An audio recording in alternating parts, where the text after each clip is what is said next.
பாபநாசம் தெற்கு ஒன்றிய பேரூர் திமுக சார்பில் கோடைக்கால தண்ணீர் பந்தல் மாவட்ட ஊராட்சி குழு துணைத் தலைவர் முத்துச்செல்வன் பொதுமக்களுக்கு நீர்மோர், தர்பூசணி, இளநீர் வழங்கி தொடங்கி வைத்தார்.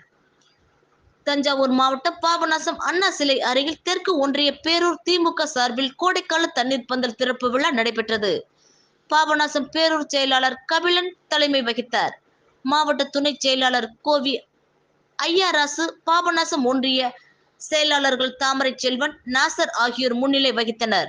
விழாவில் தஞ்சாவூர் மாவட்ட ஊராட்சி குழு துணைத் தலைவரும் கும்பகோணம் மேற்கு ஒன்றிய செயலாளருமான முத்துச்செல்வன் கலந்து கொண்டு கோடைக்கால தண்ணீர் பந்தலை திறந்து வைத்து பொதுமக்களுக்கு நீர்மோர், தர்பூசணி, இளநீர் மற்றும் குளிர்பானங்களை வழங்கி தொடங்கி வைத்தார். நிகழ்ச்சியில் மாவட்ட ஒன்றிய நகர கிளை கழக நிர்வாகிகளும், சார்பணி நிர்வாகிகளும், உள்ளாட்சி அமைப்பு பிரதிநிதிகளும் கலந்து கொண்டனர்.